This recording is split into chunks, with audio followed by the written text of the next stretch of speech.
Chelik Yud Zayin, that's volume 17 of Likutei Sichos, the fourth Sicha for Parshas Emor. In this Sicha, we will cover the concept of simcha of Yom Tov. That's the mitzvah of rejoicing on Yom Tov in general, and especially the simcha, the rejoicing on the festival of Sichos, and most specifically during the simchas Beis HaShereva, literally the joy of the drawing of the water, and also the concept, the idea of simcha shel mitzvah, the joy, the rejoicing that one has to have in each and every single mitzvah that one observes. Now, the connection to this week's parsha, because in our parsha, it discusses the festivals. It goes through the list of all the festivals. In fact, a major part of this week's parsha is something that we read almost on every single festival of the major festivals. Something that really distinguishes the festivals versus Shabbos is the concept of joy. Another thing that's worth introducing, just to get familiar with this, is the idea of simchas Beis HaShereva. In the Beis HaMikdash in the Holy Temple, there was a special celebration, one that was extremely over the top, so to speak, celebrating the drawing of the water, literally, which means that since on Sukkot they would pour water as part of the libations by the offering of the sacrifices. That means in addition to the wine, which was the common typical libation that they would offer every day, alongside the sacrifice, they also would pour water to celebrate the water. And this water was drawn in the evening, was drawn at night. And for the entire night, they would celebrate the simchat Beit HaShereva, quote, the joy of the house of drawing, the drawing of the water.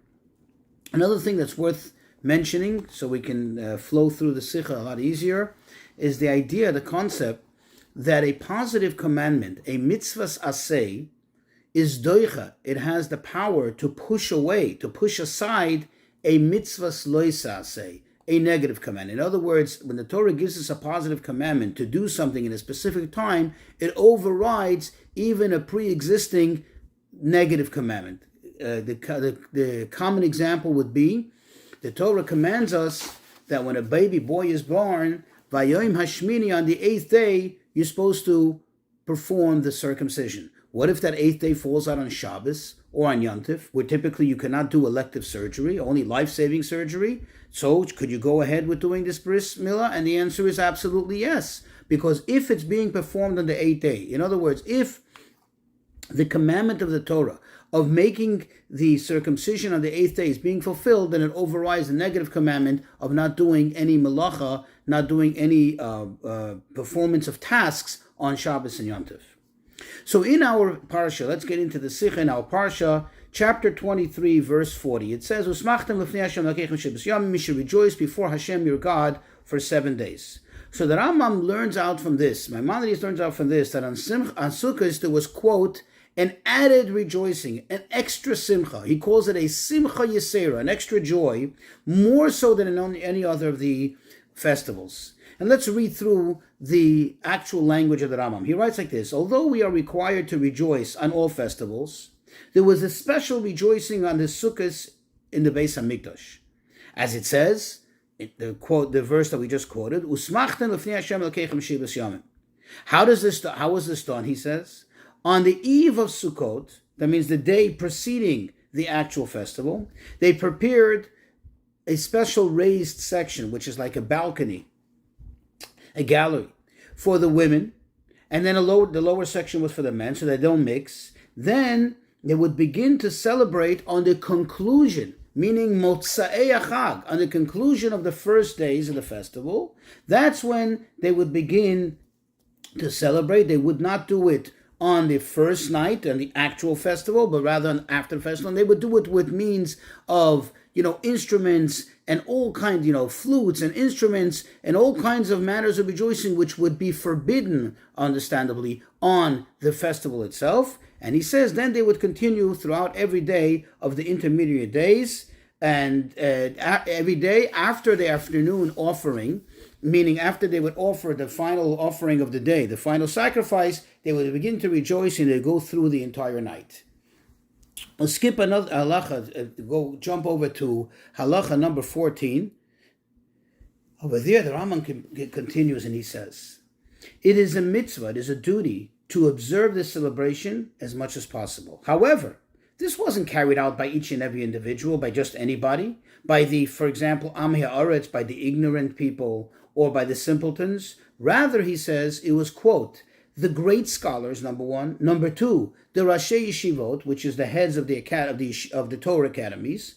Number three, the Sanhedrin, which is the high court. Number four, the Hasidim, which means the pious ones, people who stood out in their piety. Number five, he says, the elders amongst the Jews. And number six, men of good deed, men of, distinguishable men of good deed. They would be the ones to dance, to clap their hands, to play the music, and to sing. And the rest of the people, says the Rambam, they would stand around and watch and listen.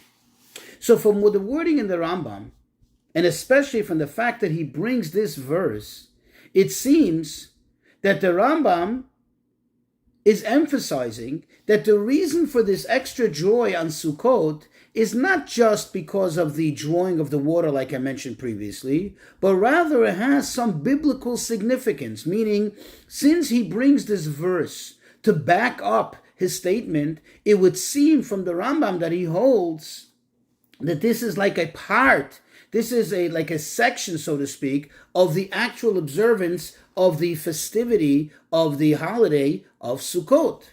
Well, if this is the case, here come some questions, as we typically would have in a Sicha.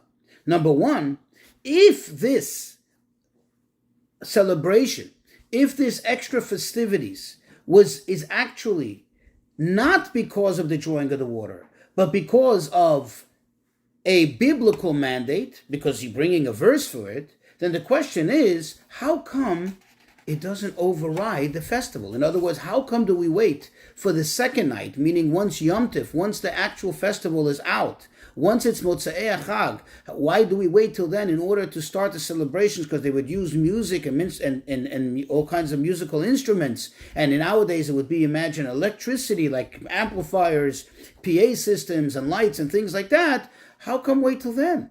Isn't there a rule that when you have a mitzvah taseh, when you have a positive command from the Torah, and you're observing it in the right time, in the right place, that it overrides the negative commandment? See, if it would be just merely because of the drawing of the water, which is somewhat of a rabbinic thing, then okay, we understand that it doesn't have the power to override.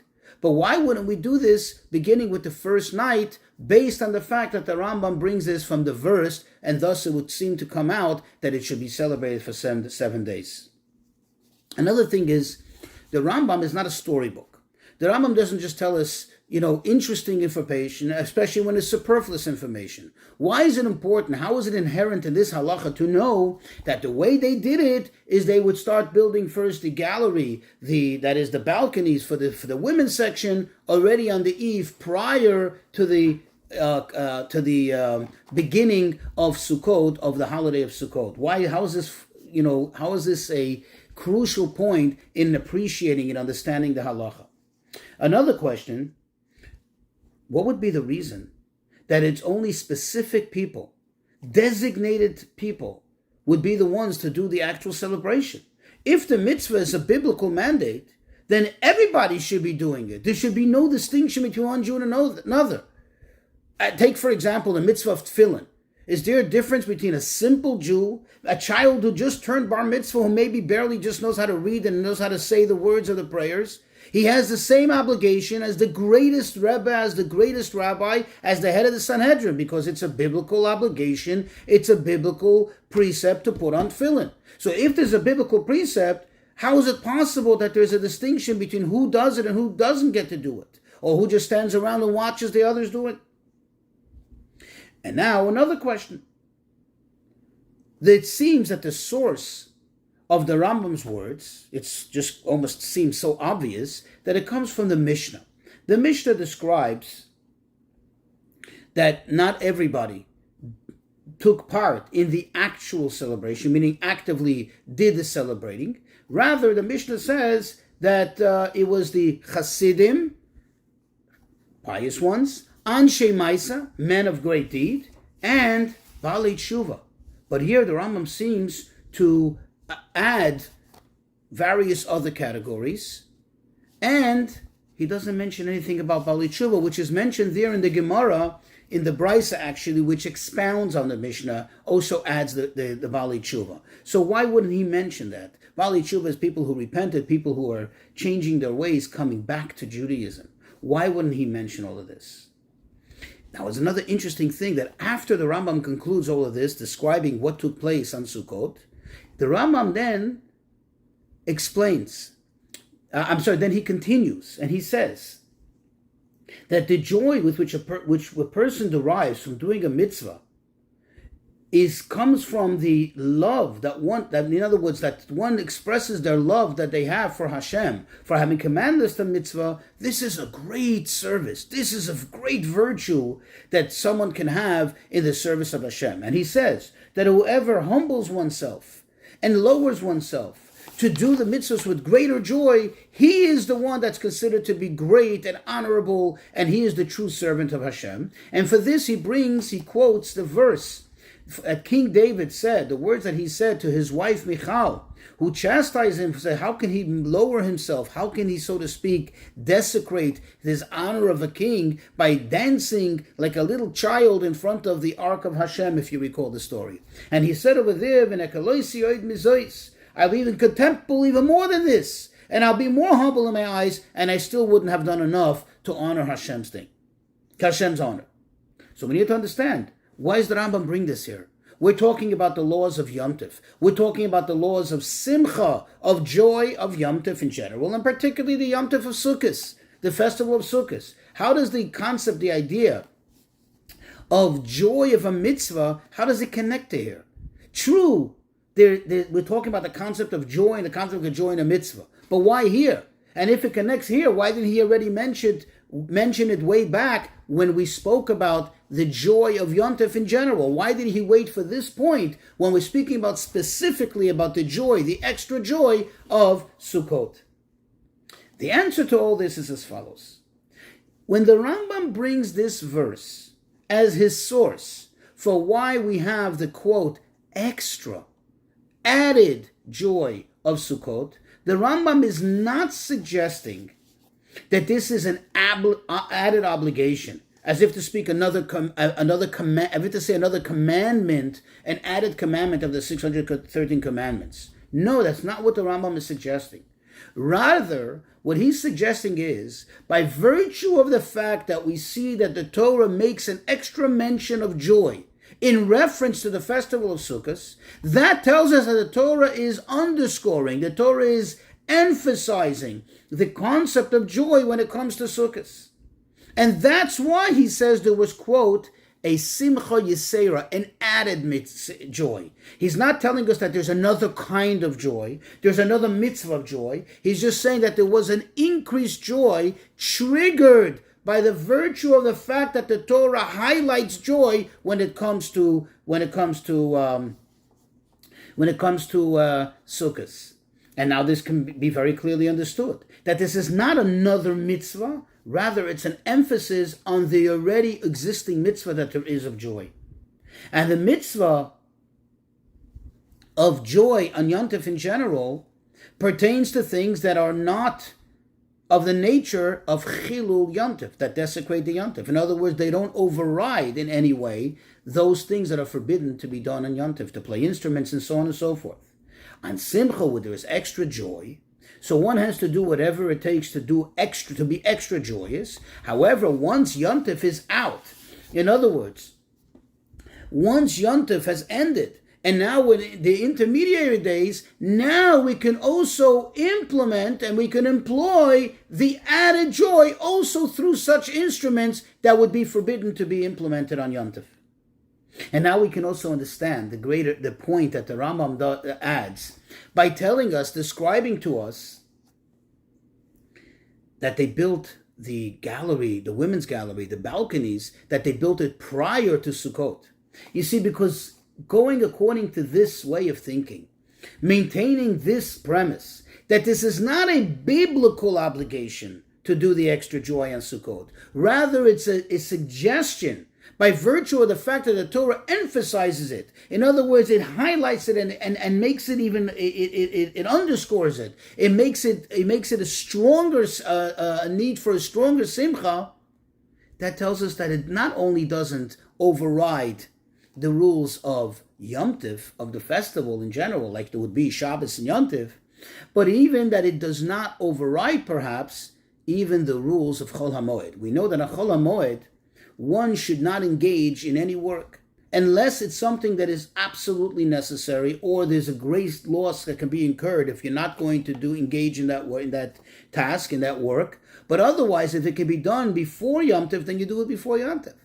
Here the Rambam proves that point and emphasizes that which the Rebbe is explaining in the Rambam in his own words by describing this. He's not just telling us a story, but he's proving actually that and maintaining that his point of view is actually correct. And now we can understand why there was a difference, a distinction in the type of people that actively participated in this joy.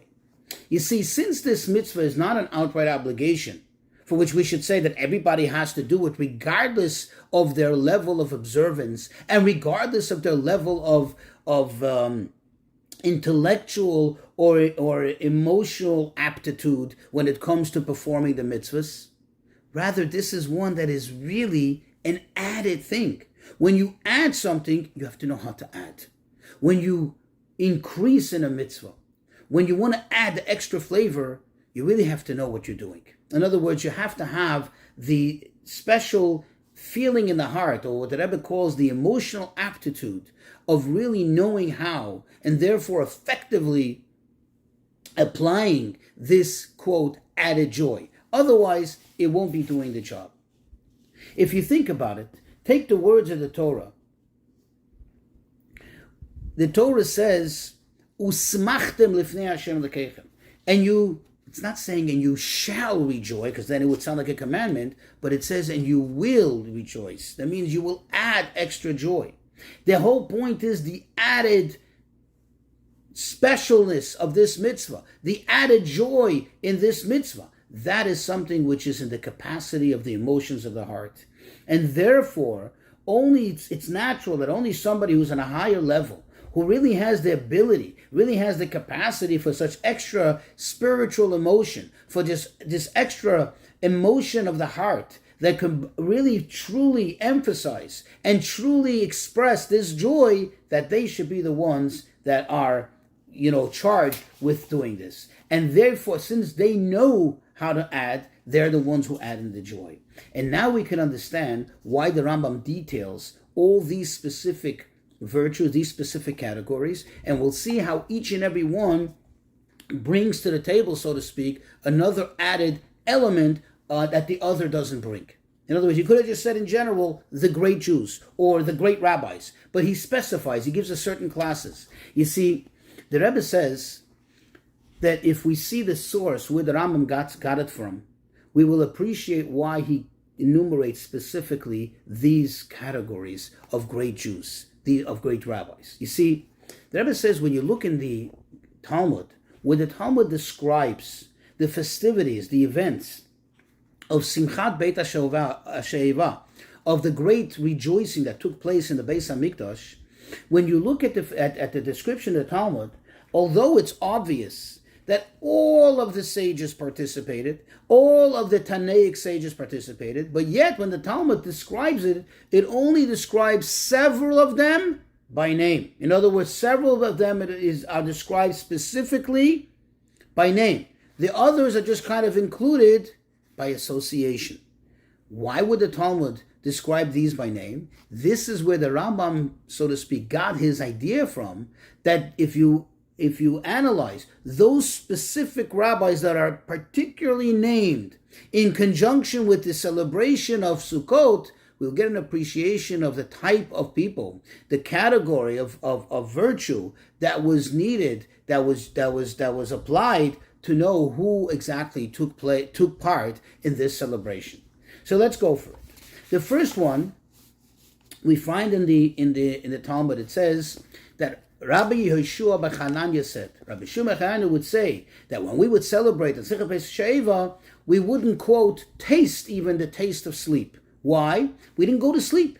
We just put their heads down, literally leaning on their friend's shoulder, and just catch a quick cat nap, and that was enough for them. They didn't even taste what it's like to go lay down in the bed and go to sleep, or lay down on the sofa and go to sleep. Now, who is this Rabbi Yehoshua ben Chananya?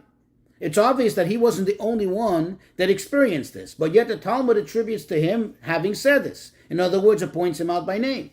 Rabbi Yehoshua ben Chananya was famous.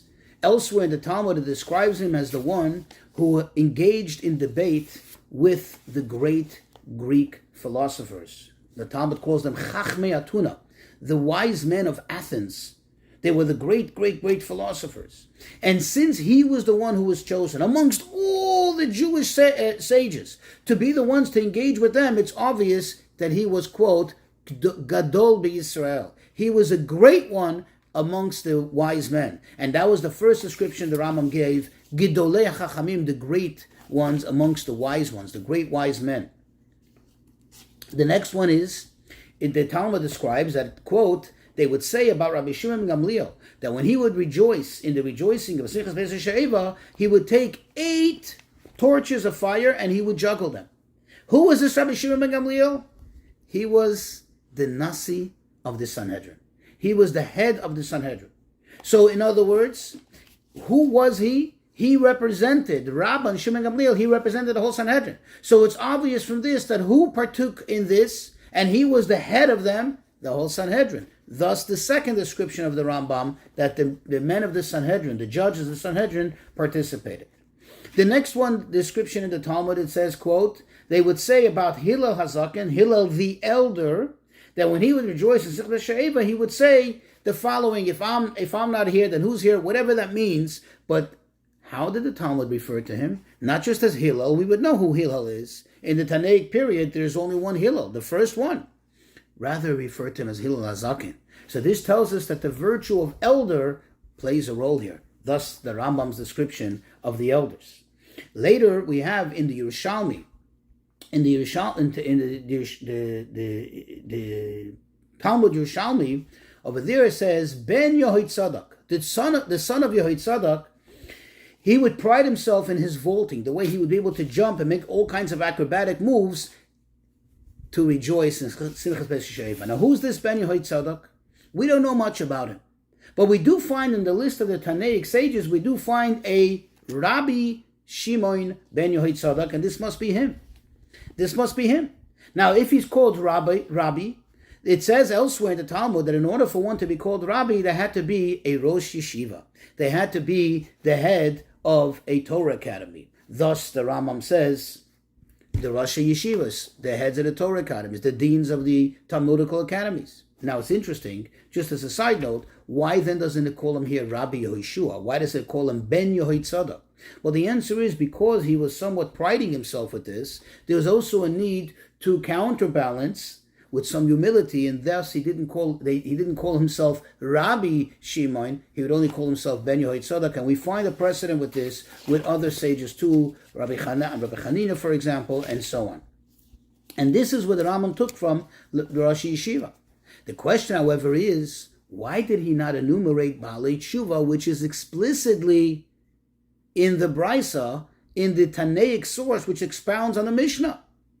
Well, the Rebbe says this too goes according to the Rambam's Shita, the Rambam's opinion, that when we say Chasidim, you see there's a debate between the Rambam and Rashi. Rashi says that a chassid meaning a pious person, means somebody who is pious. He was always on the straight and narrow. Somebody who's pious all along. He is pious. However, the Rambam, if you look in Hilchas Deis, over there, the Rambam says, quote, that anybody that is engaged in piety, meaning anybody who controls himself with increased restrictions, he is called a chassid. Now, this can include, number one, somebody who was always pious. He was always pious, but also includes already by default the Baal Tshuva. What is inherent about a Baal Tshuva? that he's correcting his ways. He's strict with himself, and he's trying to go all the way to the right, trying to be extra good, extra pious. Well, in the Rambam's book, he is considered a chassid. Thus, when the Rambam says chassidim, that already includes the Baalei Tshuva, and therefore he had no need to explicitly mention it individually. Now we'll come to understand the connection to simcha shel mitzvah, the rejoicing of a mitzvah. You see, because over here we were not talking about an obligation. Remember, the explanation of the Rabbi is that this was not an obligation that we were discussing here, a biblical mandate, a biblical precept. Rather, it was like, so to speak, a suggestion for an increase, for an added element to the mitzvah. Now, that is inherently what a simchas shel mitzvah is. A simchas shel mitzvah is something which you're not obligated in, but encouraged to increasingly grow in one's adherence to a mitzvah, in one's diligence to a point that one rejoices in the mitzvah above and beyond the actual obligation, the basic elementary obligation of the mitzvah.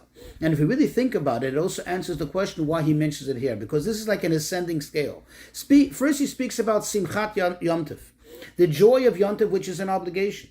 Then he goes to Simcha of Sukkot, of Beis HaShoeva, which is already an added thing. It's a, so to speak, a suggestive added thing. And from there he comes to Simcha Shel Mitzvah, because if you think about it, Simcha Shel Mitzvah is even greater than the Simcha of Beis HaShoeva. Why? Because in Simchas Beis HaShoeva, you're already in a mode of Simcha. It's already a Yom Tov to begin with. You're already on Sukkot. You're already in Zman Simchaseinu. And it, quote, in the time of our rejoicing. Thus, to increase in Simcha doesn't come that hard.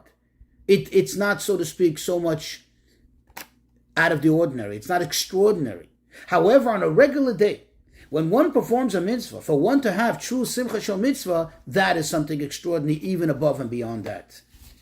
And this is the lesson for all of us, because some make the mistake that, when it is already a Yom Tov, I'm already in a mode of Simcha, then I can be happy, I can rejoice as a Jew in the mitzvahs that I do and so on.